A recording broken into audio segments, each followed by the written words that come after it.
Study IQ IAS, आपका selection हमारा mission. 200 दिनों से कम रह गए हैं यूपीएससी 2026 के प्रीलिम्स को, और इस मोमेंट पे किसी भी स्टूडेंट के मन में, चाहे वो फर्स्ट टाइम अपीयर कर रहे हैं या पहले अटेम्प्ट कर चुके हैं, काफ़ी सारे क्वेश्चंस होते हैं, काफ़ी सारी दुविधाएं होती हैं, और उन्हीं को एड्रेस करने के लिए मैं Bhuvan Jha, geography optional faculty at Study IQ, आपके सामने प्रस्तुत हूँ। सबसे पहले सवाल पे नज़र डालते हैं जो एक स्टूडेंट ने हमारे ऑफिशियल सोशल मीडिया हैंडल पे भेजा है। उनका प्रश्न है, what are the hidden pattern shifts in the prelims paper that no one is really talking about.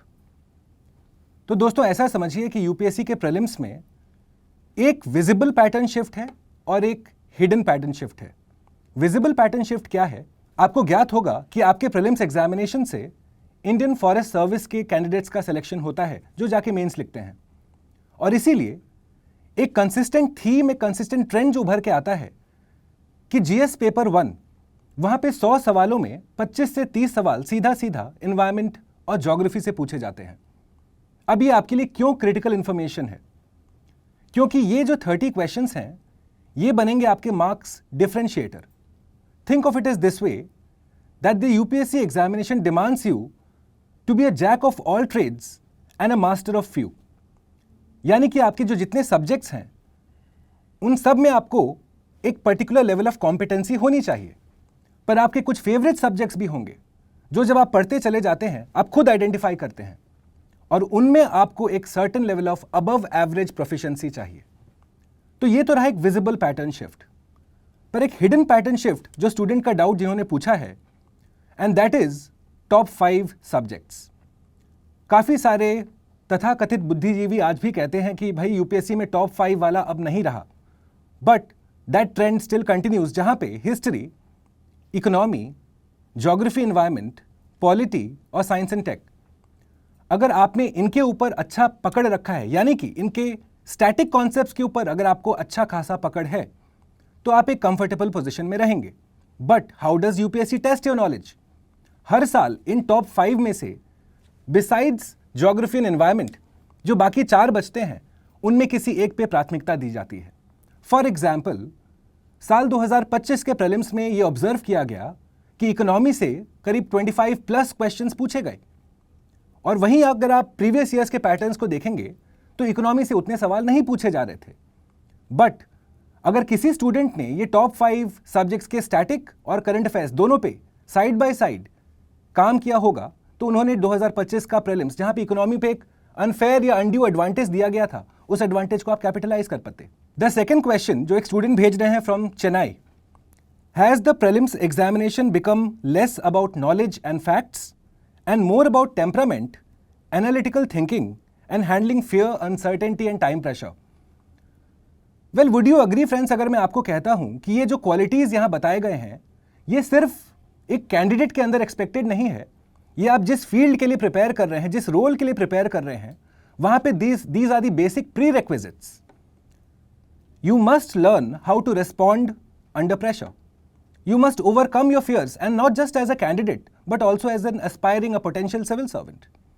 Now coming to the question, दोस्तों, प्रीलिम्स एग्जामिनेशन हमेशा से, ना सिर्फ आज, हमेशा से टेस्ट करता है आपका नॉलेज और दूसरा आपका क्वेश्चन सॉल्विंग एबिलिटी। अगर आप सिर्फ नॉलेज पे काम करते हैं और कभी भी क्वेश्चन सॉल्विंग नहीं करेंगे, you will find yourself repeating your attempts, which means what? जब हम बात करते हैं PYQ का सॉल्विंग या MCQs का सॉल्विंग, उसके 2 फोल्ड पर्पसेस होते हैं दोस्तों। एक, पहला, यह आपको बताता है आपके वीक एरियाज क्या हैं हर सब्जेक्ट के अनुसार। फॉर एग्जाम्पल, ज्योग्राफी में आपने देखा जियोमॉर्फोलॉजी, क्लाइमेटोलॉजी, ओशनोग्राफी, आपने तीनों के ऊपर MCQs लगाए, 50-50 क्वेश्चन ईच। यू फाइंड कि आपका क्लाइमेटोलॉजी में 50 क्वेश्चंस में 20 क्वेश्चंस इनकरेक्ट हुए हैं, जियोमॉर्फोलॉजी और ओशनोग्राफी में उतना गलत नहीं हुआ है। आपका सीधा सीधा इंटरप्रिटेशन होना चाहिए that subject needs working, that topic needs constant revision, effort on your part. तो ये तो रहा नॉलेज गैप को फिल करना PYQs और MCQs के माध्यम से। पर जो दूसरा चीज है कि आप ये भी सीखते हैं कि कैसे 2 घंटे में 100 MCQs आपको अटेम्प्ट करना है एक हाई डिग्री ऑफ एक्यूरेसी के साथ। ये एक स्किल होता है दोस्तों। No one becomes an answer writer just after their birth. No one becomes an expert question solver just after their birth. It is an acquired trait, an acquired skill on which you must work side by side your preparation. So to summarize, कि prelims examination को अगर succeed करना है तो knowledge एक focus रहेगा, पर the application of the knowledge, चाहे वो question solving हो या conceptual clarity, उस पे आपको साइड बाय साइड काम करने की आवश्यकता होती है from day one itself.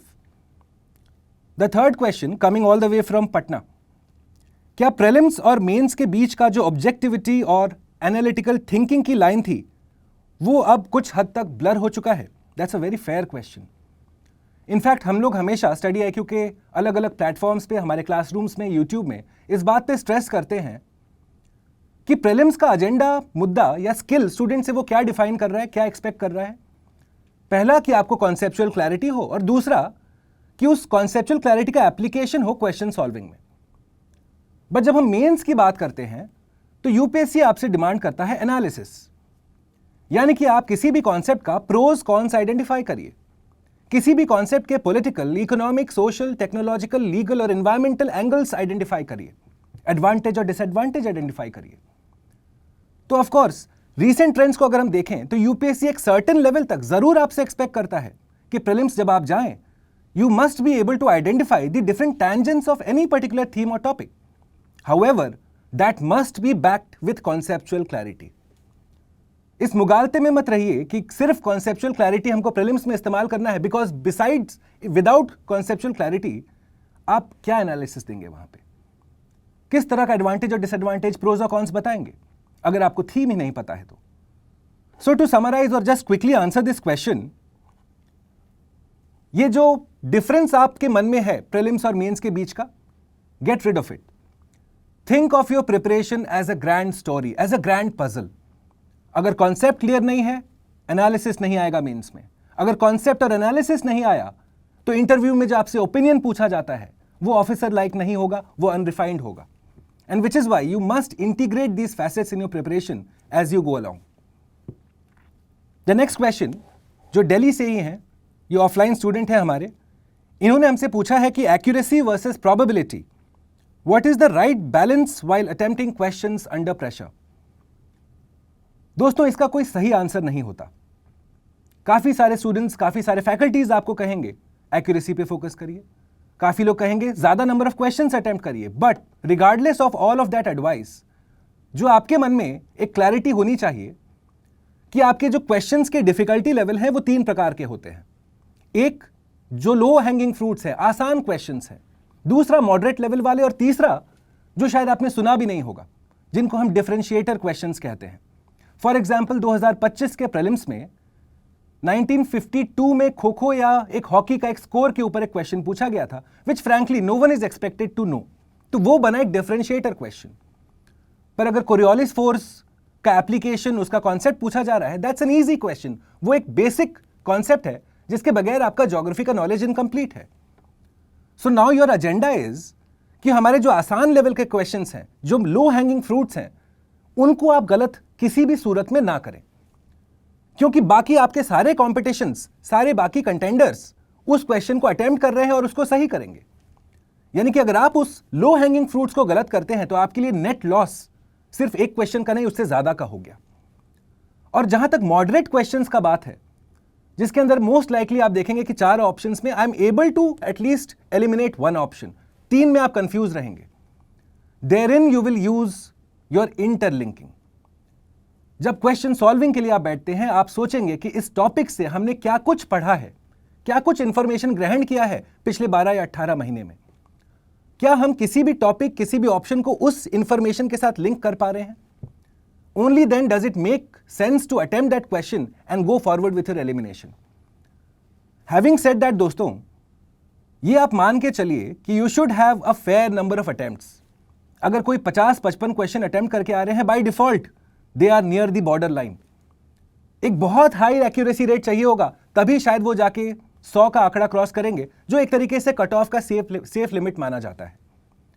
So my advice to all my students who will be appearing in prelims 2026, आप फोकस करिए maximising your number of attempts, between 80 to 85, 90 is a good number of attempts provided आपका accuracy in low hanging fruits और in moderate level questions में अच्छा खासा होगा। Don't focus on the questions जो किसी को नहीं आता। खो खो और हॉकी का स्कोर किसी को नहीं आता था, उसको लेके अगर आप टेंशन में रहेंगे, बाकी 95, 96 क्वेश्चंस को आप दांव पे मत लगाइए। सो फोकस ऑन 80 to 90 वाला कैटेगरी। बट जैसा मैंने कहा, जब क्वेश्चन सॉल्विंग करेंगे, identify your weak areas, work on them, तभी बढ़ेगी आपकी एक्यूरेसी। अंडर अटेम्प्ट करना is criminal in UPSC examination. The next question I have with me is how many mock tests should an aspirant ideally attempt before the prelims, and what truly defines enough practice? That's an excellent question. जैसा मैंने आपको कहा, मॉक्स तो लगाने हैं, mock papers के बगैर आपका प्रिपरेशन इनकम्प्लीट है। However, what is the correct number? There is no correct number. But does not matter whether you are solving 10 mock papers or 50 mock papers. आपको उन 10 mock papers को रिवाइज करना है, अपने मिस्टेक्स को आइडेंटिफाई करना है before you enter the examination. If you do not do that, if you do not revise your mock papers, your mistakes, you will repeat your mistakes in the examination, जिसका अर्थ है कि आप repeat करेंगे अपना attempt. तो ऐसा समझिए कि 10 पेपर लगाएं, 25 लगाएं, 30 लगाएं या 100 लगाएं, उनको आपको बार बार, एटलीस्ट आइडियली 2 से 3 बार आपको देख के जाना है बिफोर 24 May 2026।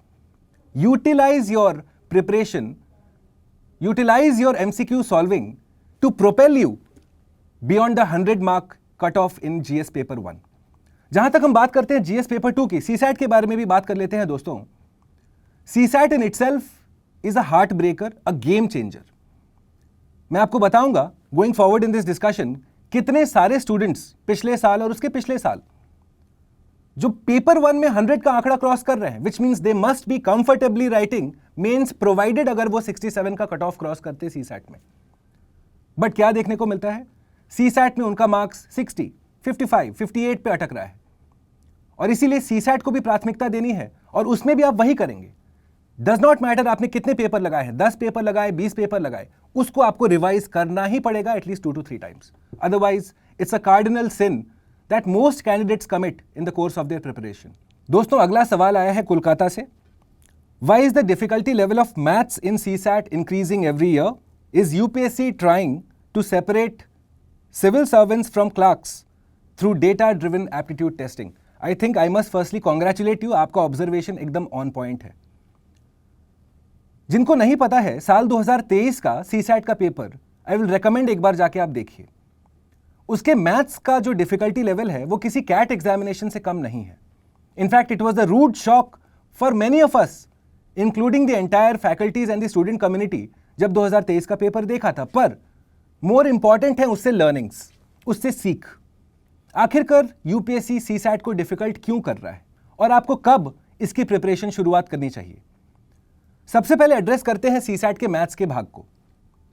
ऐसा समझिए कि जो सीसैट का 3 भाग है, mathematics, English comprehension, reading comprehension, और फिर है logical reasoning. Now like I told you, UPSC is not expecting you to be a master of all of these 3 fields. आपको जैक ऑफ ऑल ट्रेड्स बनना है, पर आपको आइडेंटिफाई करना है इन तीनों में आपका स्ट्रॉन्गेस्ट सूट कौन सा है, स्ट्रॉन्गेस्ट कार्ड कौन सा है। नाउ आई एंटिसिपेट कि जो लोग स्टेम बैकग्राउंड से आएंगे, they will have a fair command over their mathematics. तो क्या कोई नॉन साइंस बैकग्राउंड वाला अनफेयर एडवांटेज पे या डिसएडवांटेज पे है? जी नहीं, क्योंकि आपके पास आपका अस्त्र बनेगा आपका knowledge in English. So UPSC balances that out. आप जानते हैं दोस्तों, ये सिर्फ कहना कि सीसैट का मैथ्स डिफिकल्ट हुआ है, इस बात को हम इग्नोर कर रहे हैं कि सीसैट का रीडिंग कॉम्प्रिहेंशन भी उतना ही डिफिकल्ट हुआ है, बस रीडिंग कॉम्प्रिहेंशन का पीआर खराब है। So the end goal is कि जब आप प्रिपरेशन शुरू करेंगे सीसैट का, विच आइडियली अगर आप 2026 के अटेम्प्टर हैं तो अक्टूबर ऑनवर्ड्स हो जाना चाहिए था। अगर अभी तक नहीं हुआ है, my suggestion is start with your weakest subject. Suppose अगर आपको मैथ्स में डर लगता है, आज से ही शुरुआत करिए। 90 मिनट पर दिन का एक टारगेट रखेंगे अपने सामने, चैप्टर वाइज चलेंगे। Start with your CBSE standard 10th book, अलग से एक फॉर्मूला का बुक रखेंगे आप, और फिर आइडेंटिफाई करेंगे वही चीज कि मैथमेटिक्स में जितने चैप्टर्स हैं, कौन सा मेरा स्ट्रॉन्गेस्ट है, कौन सा मेरा वीकेस्ट है। क्योंकि जो वीकेस्ट है उसको थोड़ा बार बार दोहराना होगा आपको। डोंट फॉरगेट, सुनने में बड़ा आसान लगता है कि 200 में 67 ही तो लाना है। हालत खराब हो जाता है, ना सिर्फ स्टूडेंट्स का, हम फैकल्टीज का भी। जब हम लोग पेपर्स देखते हैं और देखते हैं हर साल उसका ट्रेंड डिफिकल्ट की तरफ चला जा रहा है। Once you are done with your mathematics, reading comprehension के लिए, क्योंकि मैं स्टडी IQ की तरफ से रीडिंग कॉम्प्रिहेंशन का भी फैकल्टी हूं, तो उसका बड़ा आसान तरीका है दोस्तों। जैसे मैथ्स में कुछ फॉर्मूला होता है, रीडिंग कॉम्प्रिहेंशन में भी कुछ ट्रिप्स होते हैं, कुछ ट्रिक्स होते हैं जो आपको पता होना चाहिए कि अजम्पशन बेस्ड सवाल को कैसे सॉल्व करना है, इन्फरेंस और कंक्लूजन में क्या फर्क है, कोरोलरी क्या होती है।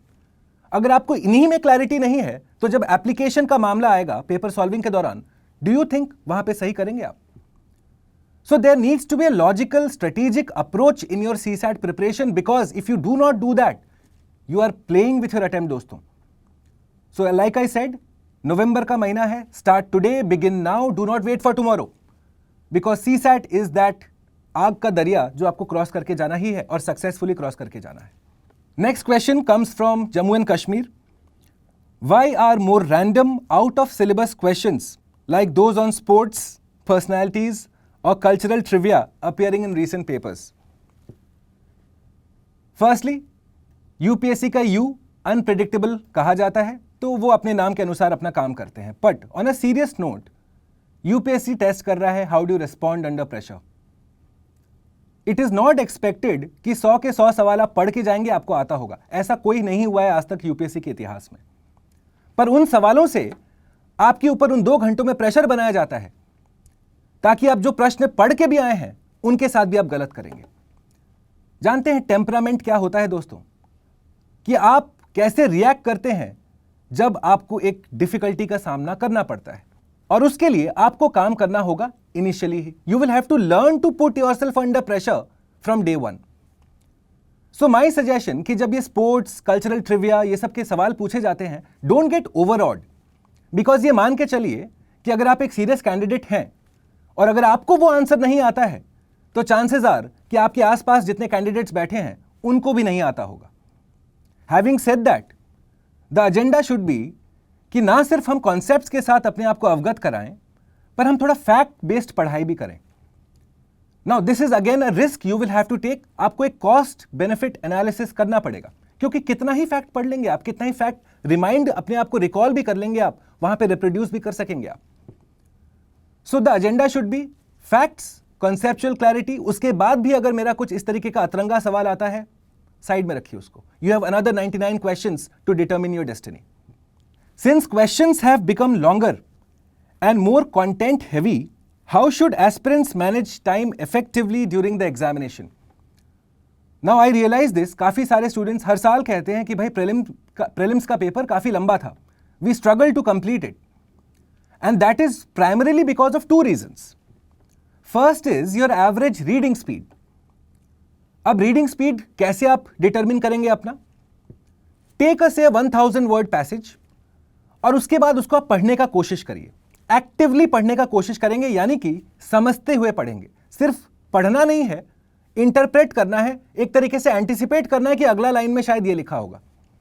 जब आपने एक्टिवली उस पैसेज को पढ़ लिया, then go head and see कि कितने मिनट लगे हमको।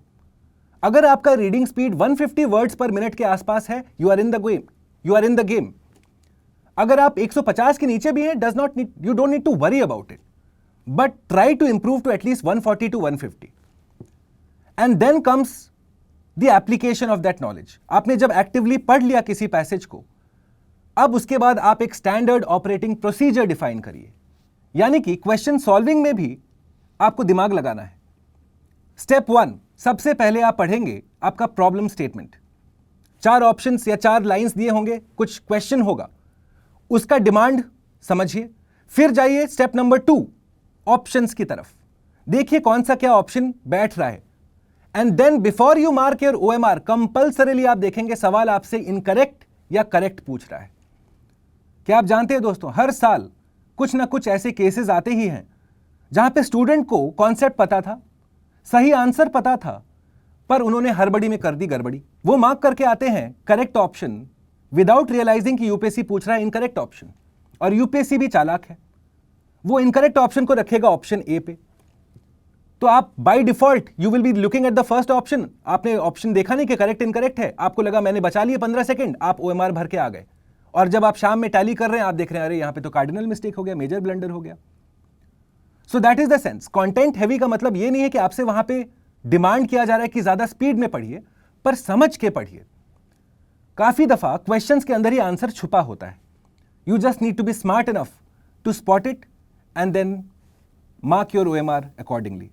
One more question that has come is, has UPSC shifted from direct current affairs to contemporary affairs, testing ideas and understandings rather than mere incidents? And I absolutely agree with you. ये सवाल आया है भोपाल से.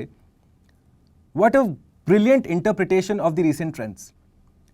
क्या आप जानते हैं दोस्तों, और आप मुझे कमेंट बॉक्स में जरूर नीचे बताइएगा, आप में से काफी लोग दिन रात करंट अफेयर्स को लेकर टेंशन में रहते हैं। दिन रात आप हिंदू न्यूज़पेपर, इंडियन एक्सप्रेस लगाए पड़े हैं, समझे पड़े हैं, नोट्स बना रहे हैं। पर आप खुद हमको बताएं, यूपीएससी ने कभी आपसे पूछा है कि हिंदू न्यूज़पेपर का 3 मार्च में ये न्यूज़ का क्या एप्लीकेशन है? ये सवाल है, कभी ऐसा पूछा है? Please realise that the demand of UPSC is very simple. आपका स्टैटिक का कॉन्सेप्ट क्लियर हो और उसका रीसेंट डेवलपमेंट, उसका क्या करंट अफेयर्स था, वो आपको पता होना चाहिए। फॉर एग्जाम्पल, हम लोग कोरल रीफ्स के बारे में पढ़ते हैं। ये रहा हमारा स्टैटिक का कॉन्सेप्ट ज्योग्राफी का या इन्वायरमेंट का, जिस भी सिलेबस के अनुसार आप उसको ब्रेक डाउन करें। उसका रीसेंट करंट अफेयर्स क्या है कि कोरल ब्लीचिंग का इवेंट देखा गया ग्रेट बैरियर रीफ ऑस्ट्रेलिया में। उसका इंटरप्रिटेशन क्या है? That is an evidence of tipping point. So realise this that your study should be in a sequence. पहले स्टैटिक, उसके बाद इसका रीसेंट करंट डेवलपमेंट, और उसके बाद इन दोनों का इंटरप्रिटेशन। अगर यह क्लैरिटी है आपको, तो आपको करंट अफेयर्स का टेंशन लेने का आवश्यकता नहीं है। ऑब्वियसली कीप इन माइंड कि ना सिर्फ सरकारी नीति नियम पॉलिसी, पर एग्रीकल्चर, जो काफी सारे स्टूडेंट्स अवॉइड करके जाते हैं इस एग्जामिनेशन में, उन पे भी आपको फोकस करना पड़ेगा, क्योंकि यूपीएससी हमेशा से एग्रीकल्चर हो गया, क्लाइमेट चेंज हो गया, इन सब से सवाल पूछता आया है, knowing fully well that students don't go through this with the same sincerity as they do with the rest of the syllabus. Which is why my interpretation, my advice to you is focus on current affairs but limited focus रखिए। ऐसा समझिए कि सिर्फ current affairs नहीं, उसका interlinkage होना चाहिए कि आज के परिप्रेक्ष्य में कहां पे अप्लाई हो रहा है वो। यूपीएससी के हर सवाल के पीछे उसके मंशा को आइडेंटिफाई करिए। Current affairs are not random in nature. They are actually planned with a certain approach, a certain demand of the student. And the quicker the student identifies that, the better his or her chances in UPSC Prelims 2026. And finally, we come to the last question coming from one of the best cities of India, Jaipur. Given the new challenges, what should be the ideal prelims strategy in 2025, both for first timers and those who have attempted previously? Firstly, ideal तो कुछ होता नहीं है, physics हमको बताता है there is nothing ideal in any system, but there is a best case scenario that you can do for yourself.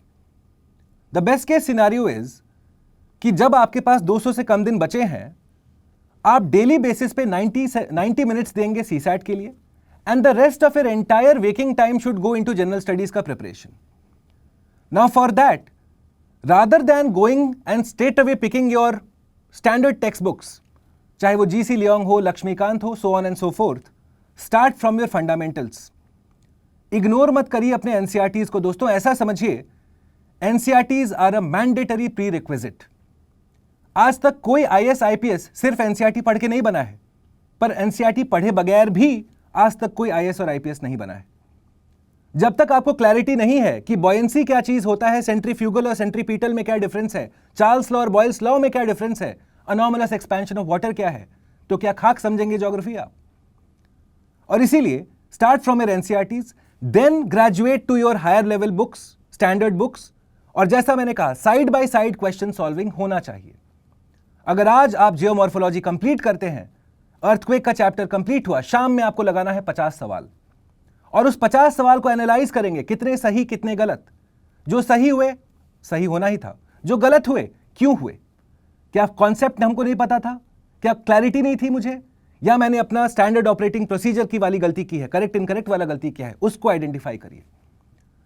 If you continue to do that over a course of 3 to 4 months आप देखेंगे कि ना सिर्फ आपका top 5 का subjects पर CSAT में भी you will attain a certain level of proficiency. And then you go for your mock papers, your test papers, which in fact is the complete agenda of the Success in Prelims program.